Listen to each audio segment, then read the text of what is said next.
3. We're moving on. We have this great group of presenters, and if you haven't grabbed the schedule yet, just know that all of the programs we have been broadcasting here will be on Nikon Live.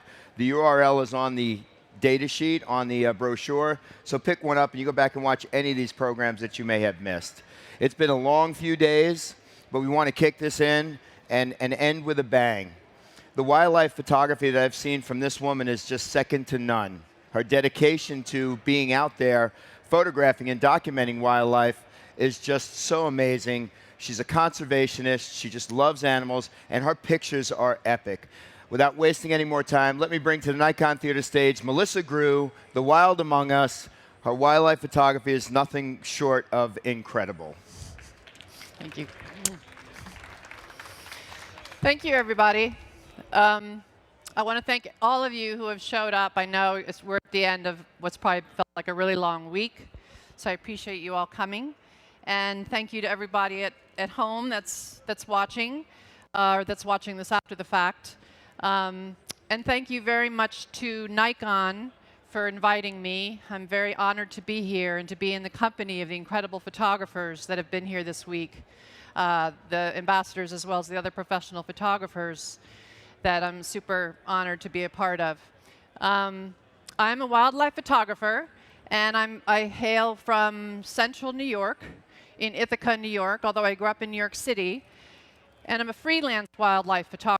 And what that means is that I do a lot of different things to try to make a living. It's really tough business.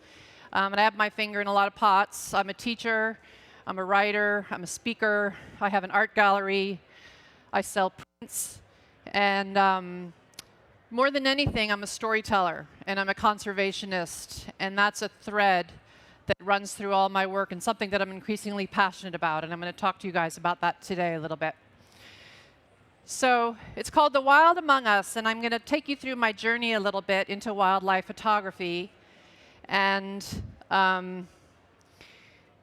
first I want to talk about photos that I've taken far from home.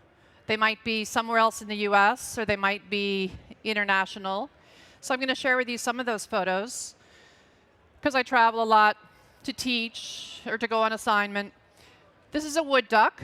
It's a very beautiful duck that we have. And when I first started photography in 2011, 2010, bird photography in earnest and wildlife photography, I took a couple workshops. I think it's a good thing to do when you're really trying to learn the craft is sort of see who you admire and see if you can take a workshop with them. And I learned a lot from taking different workshops.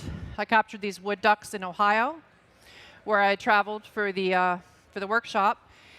And I began to spend a lot of time actually going down to Florida, where the birds are practically tame, and spending a lot of time photographing the birds there, particularly the large wading birds like reddish egrets.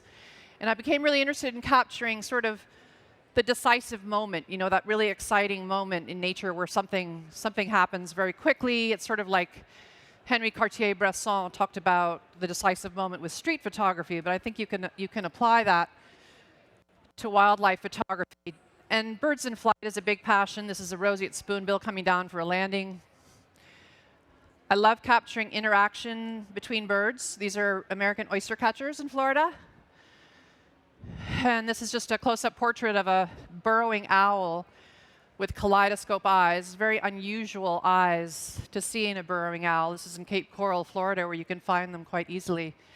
And I think it's the result of a recessive gene. This photo I took of a great egret. It's in breeding condition. And I photographed it one evening. And this is really about sort of making use of your light, because I was trying to capture the birds as they were flying in, and I didn't have enough light for a good shutter speed. So I thought, how can I use light to my advantage? It's really pretty dreary.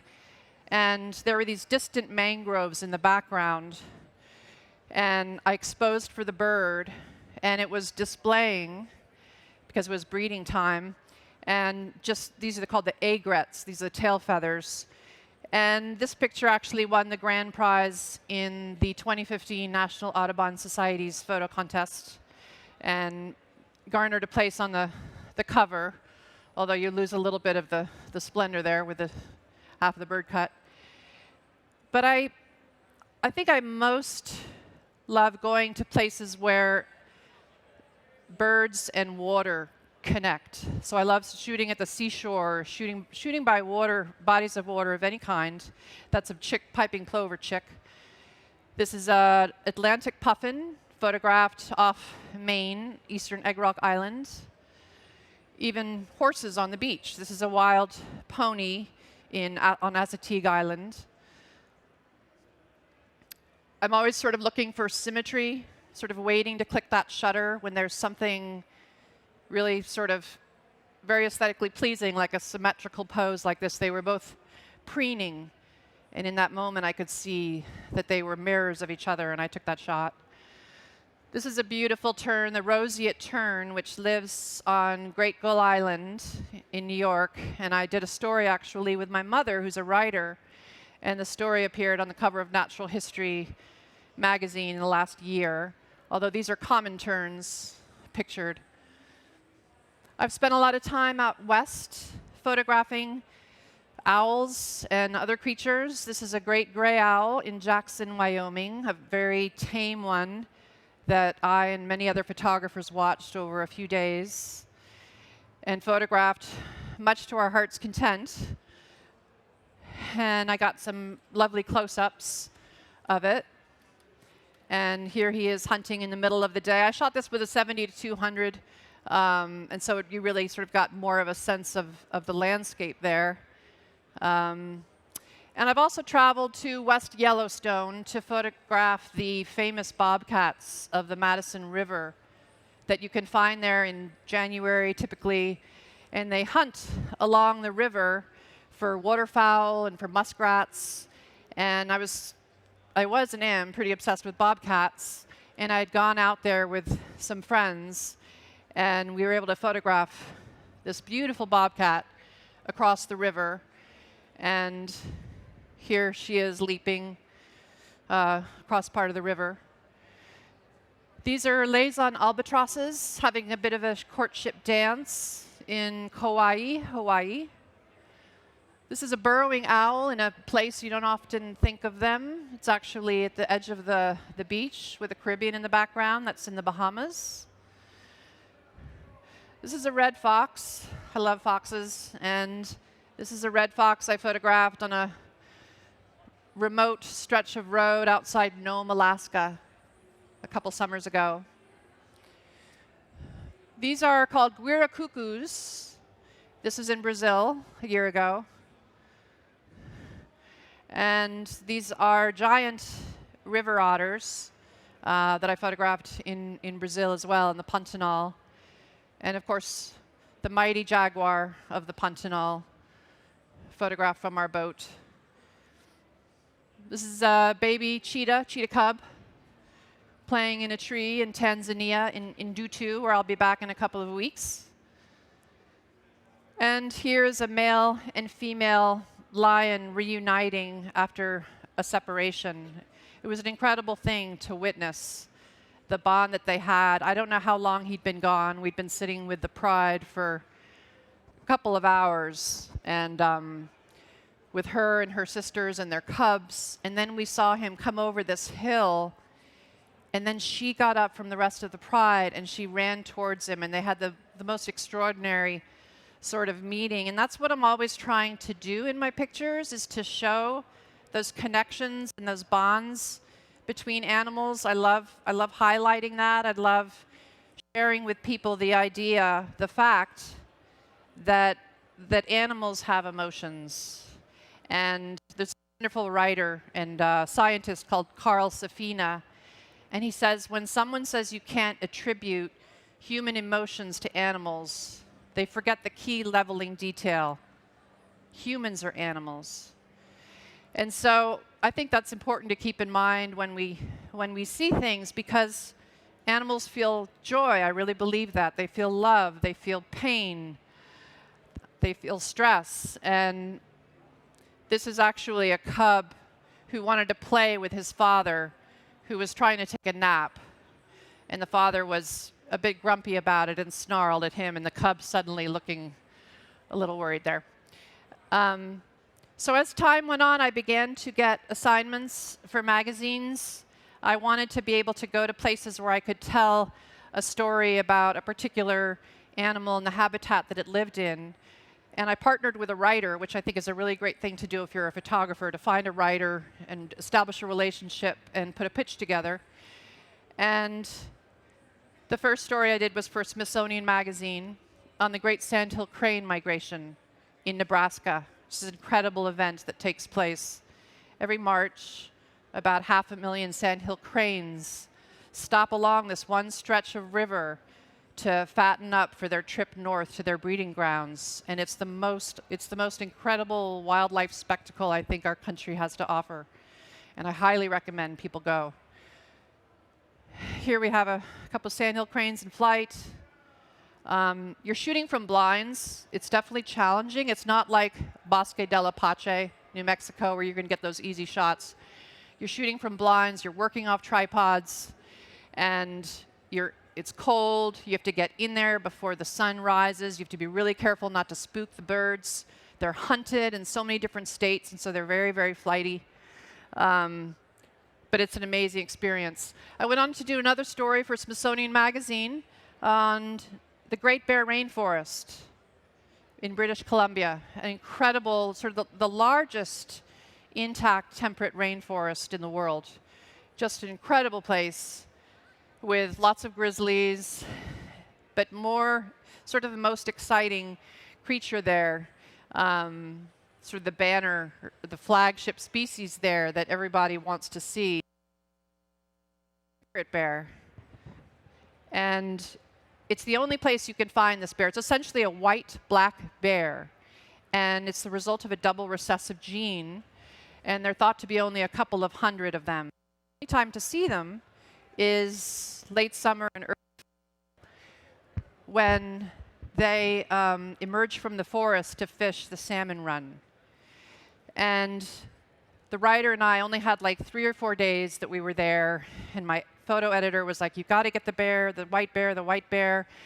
And it was a bit of a pressure situation, but I was extraordinarily lucky because these guys emerged from the forest as we sat and waited for hours by the salmon river. And this is only the second time it's been recorded that you have the white mama with a white cub. Usually it's the white mama and a black cub, or a black mom and the white cub. So to see the two together was really very, very special experience. Just extraordinary animal. And then I did a third story for Smithsonian Magazine on the Rothschild giraffe, which is an endangered giraffe in Uganda, and spent time there with the writer, Alex Shumatov, 2 weeks. And all these stories are online. If you're interested in seeing any of them, just Google Smithsonian Magazine and the subject. So that was an incredible experience, and to learn that the giraffes are really, there's sort of the silent extinction happening that a lot of people aren't aware of. They're really in trouble between poaching, bushmeat, loss of habitat. Giraffes are really suffering. And finally, I was able to get a cover from that, so that was exciting. And then I did an assignment a year ago for Audubon magazine, for which I serve as a contributing editor, on the resident American flamingos on Great Inagua in the Bahamas. The southernmost island in the Bahamas hosts 75,000 flamingos. And I was there to document the young, which, as you can see, all these gray birds, those are the young flamingos. And the way we would do that is their nursery is essentially on this little spit of land in the middle of this huge saline lake.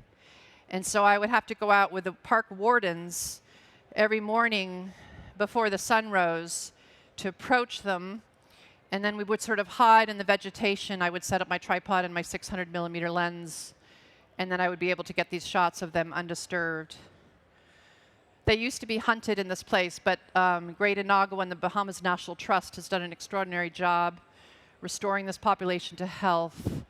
And it's a wonderful place to visit. So here's a flamingo chick. You can just see its beak is beginning to curve, and it's pretty gawky. But they were just adorable, and I'd see little packs of them going off on adventures. So that was a switch. So this is a snowy owl, and this was my most recent assignment for Smithsonian Magazine. I was just there in June and in July to tell the story of the snowy owls on their really sort of the last bastion of their nesting is here in Barrow, Alaska, which is the northernmost point in the U.S. And it's kind of a difficult place to be. It was very cold, even though it was summer. And you have to walk over vast amounts of tundra with your heavy equipment. I principally use the D850 and the 600 millimeter lens with teleconverters. So I'd have to carry my gear and my tripod. I worked a lot from blinds because they're very easily disturbed from their nest. This is a female. There were only 4 successful nests in a 100 square mile area. And it's thought that due to climate change, they are suffering because their main source of prey is suffering. And that is lemmings, which are the rodents there that are being impacted by climate change and changes in the vegetation. And so I wanted to tell that story, and it's been published as a photo essay. I think it was in October in the magazine. This is a female returning to her nest. You can just barely kind of see her brood patch, which is a bare area where the heat is able to come up and really facilitate in keeping the eggs of the chicks warm, excuse me. This is a little noisy. As you can see, you guys see that grain? You know, at some point, I understand people love perfection and perfect sharpness and no noise, but I think sometimes content really trumps perfection, and you've got to go ahead and take that shot. And I didn't have much light here. I think it's 24 hours of daylight there, and I think it was probably 2 in the morning. And I was working from the blind, and I was freezing cold. But I saw this moment of connection where the chick, the snowy owl chick, looked up at his mother, and she looked down at him, and she's got some blood here. She's been feeding him from a lemming that the male had brought. And I just love being able to capture those moments and share them with other people. That's why I take photos. I'm all about sharing. I want to wake people up to the extraordinary nature of these animals. And at a time when so much wildlife is under pressure and so many natural places are threatened, I think as photographers, as nature photographers, it's really, I think we bear sort of a mantle of responsibility to wake people up to how extraordinary these animals are and to give them ways that they can help. And I think, you know, awareness and caring and compassion is absolutely the first step. So I'm halfway through my talk. Thanks, you guys, for hanging in there. And now I'm going to switch to really the main purpose of my talk. So I've traveled a lot, as you see. I've seen extraordinary things. I'm so blessed. And I hope to go to more extraordinary places. But more and more as time goes on, I've become aware that some of the most extraordinary photo opportunities are close at hand. Literally, I mean, they are in my own backyard. I live in a very sort of rural setting, but you can find birds and animals really anywhere that you live. Doesn't matter if it's urban or suburban. You just kind of have to keep your eyes open. And Roald Dahl is a writer, and he wrote some of my favorite books as a child. And I love this quote from him because it expresses what I feel so well. And above all, watch the whole world around you with glittering eyes, because the greatest secrets are always hidden in the most unlikely places. Those who don't believe in magic will never find it. So I challenge you all to look for that magic. And what that means is really spending deep time out there, looking, sitting, waiting, watching. Maybe it means photographing a bird that comes to your feeder through the seasons and capturing that bird. This is my cardinal, and He's one of my favorite inhabitants of the property, and I've watched him through the seasons. I've watched him bring his young to the feeder and fed them. I've watched him court his mate in the spring, and I'm very attached to him. One time I just took a kayak and I just went floating down the inlet down near downtown Ithaca and was able to capture interaction between these fawns. I found out from a tip that there was a eastern screech owl sunning itself in this hollow, in this cavity, in this tree at a gas station right near my house. And I sat there in the parking lot and I photographed it with, I think probably 600 with a 2x teleconverter, so I had 1200 millimeters.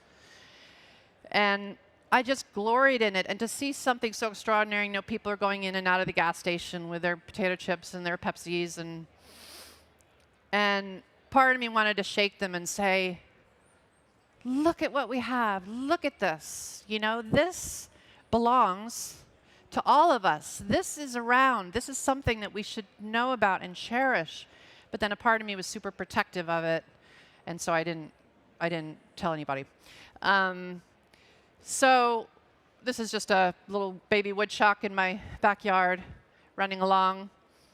These are white-throated sparrows. If you have lovely light, there's something I love about photographing something in shade with sun beyond. I don't know, there's something sort of painterly about that.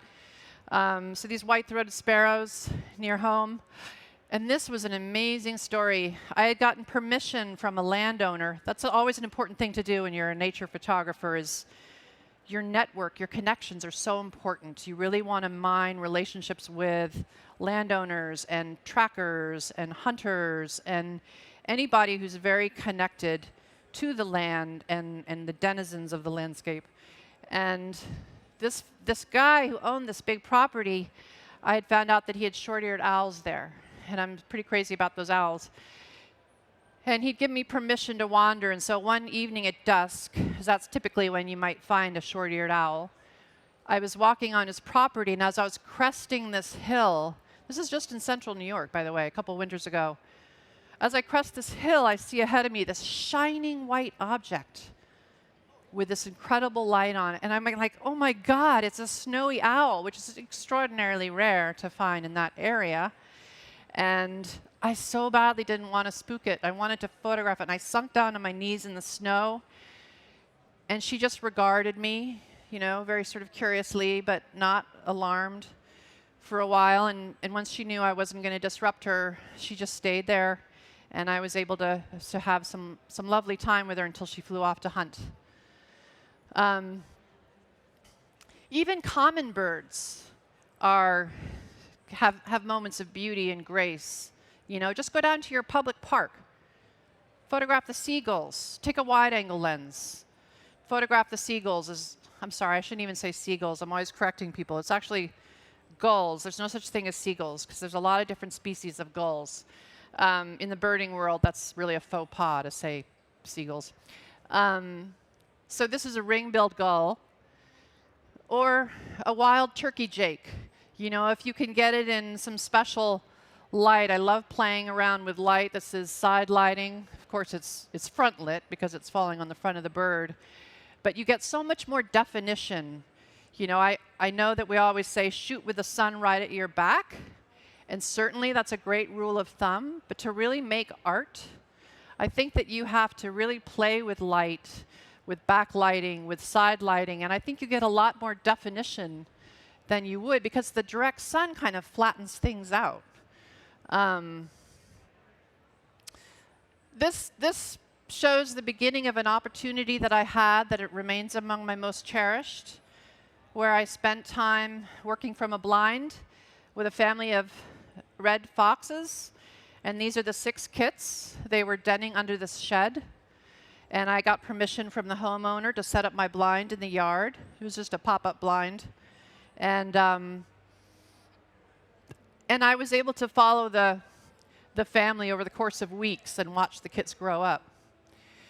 And what was so interesting, and that I had no idea before I started this project, was that the father fox was such an incredible father. And he was the one that was always there. You know, the female, of course, had been nursing them full time in the den for maybe the first 4 to 5 weeks of life, and he would bring her food. But they were out of the den now. They were eating other kinds of food, and he was always with them, watching out for danger, grooming them, and very solicitous and tender. And sometimes he would reach to nibble on their butt. I don't know if he's getting rid of parasites or what, but they would sort of dash away. They'd get a little frustrated by that. Here's a rare view of Mama bringing home the bunny. And so she was doing some of the hunting. And she was just kind of a very thin wraith of a fox. Here's the father sitting by while his young are playing in the crook of a tree. This was such a great tree. They just would go all around it and play in it, and it provided some great opportunities for me. Here he is with 2 of the kits. Here he is licking one of his kits. But the truth is that all canids are wonderful fathers. Wolves are as well, and coyotes. And, you know, these are animals that some people still refer to as varmint and varmin. And it's really a passionate project for me to try to change people's minds about these animals. I feel that they're very essential for a healthy ecosystem, and I think that they really enrich our landscapes, and they bring beauty and joy to so many of us. And so I'm constantly trying to turn people on to how wonderful these animals are, and the chance to get to watch them. I think there's a lot of fear, unnecessary fear about them, and some ignorance, and they're persecuted. So I use my photos whenever I can to try to educate people about these animals and advocate for them. Here, this kit's looking a little chastised. His father's scowling at him. But watching the kits, I mean, it was like watching puppies or kittens. They would just like take a leaf and play with it. Just completely engaging creatures, chase each other around. And you can always tell a red fox from a gray fox. See that white tip on the tail? That's how you distinguish. That's one of the clues. And here's a kit practicing its pouncing technique on a dead mole that one of the parents had brought back for it to practice on.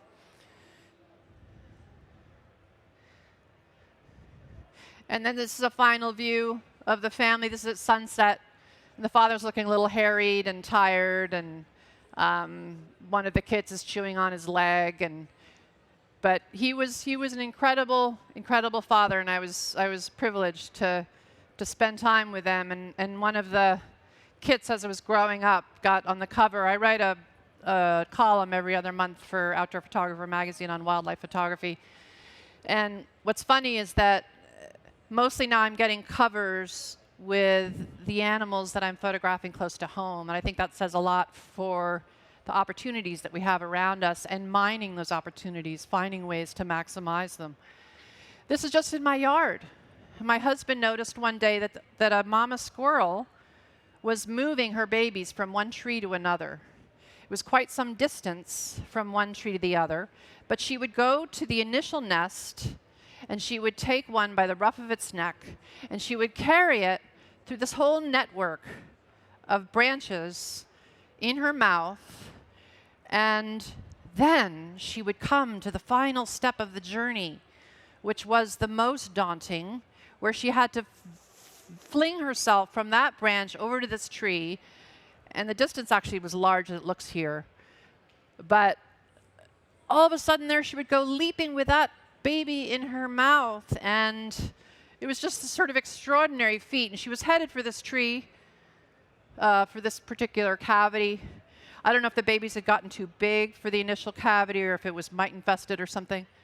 And then she would stuff the baby into the hole. And of course they were sort of fighting, like, what the hell's going on? What's in this tree? I don't know what you're doing to me. And then after each time, she was so exhausted, understandably, that she would go to a branch and just flop down with her limbs just kind of dangling, I mean, it made me develop this whole new respect. I still get annoyed with them trying to get my birdseed all the time, but it did make me develop a respect to watch her go over and over again and make that death-defying leap with her young, and then go recline, just trying to get up her energy to go back and do it again. I thought it was just a really sweet story. And there's stories like that happening around us all the time. All you have to do is just, oh my gosh, there's only 18 seconds left? This is terrifying. This is a bobcat. This was probably my most epic experience. I'm going to speak really fast. But this was near my home. I got a tip from a tracker that a bobcat was eating a roadkill deer carcass.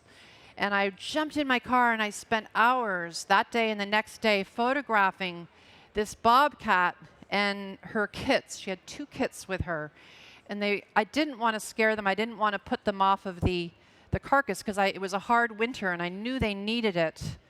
But this photo is maybe my most treasured photo. And it shows the relationship between the mama and the kit. And I use it all the time to try to advocate for more humane treatment of these very special animals, and to try to wake people up to the fact that we all have bobcats living around us, you know, and it's very rare that you get to see them, but if you really put the time in and you have sort of a network of people that can help clue you in, you might have a chance. And here she is with her 2 kits. See how her face is bigger? You can really see that she's the mama. And that one of those shots did get on the cover of the magazine. And short-eared owls, I love. I got cover with that, and gray foxes. This is another magazine. But just right around my house, I photograph birds out my window. Just look right around your home. Put out a feeder, and you'd be amazed with what you find. Little baby chicks on a Canada goose's back. Or even just documenting a special, loving relationship between mourning doves. You know, there's stories to be told, and there's magic waiting for you. And I just really, there's a scarlet tanager near my home singing in spring. So I'm sorry I went over time. Thank you so much, everybody. And I implore you to be a voice for wildlife and get out there and find the magic and share it with all of us. Thank you so much. Okay, let's count.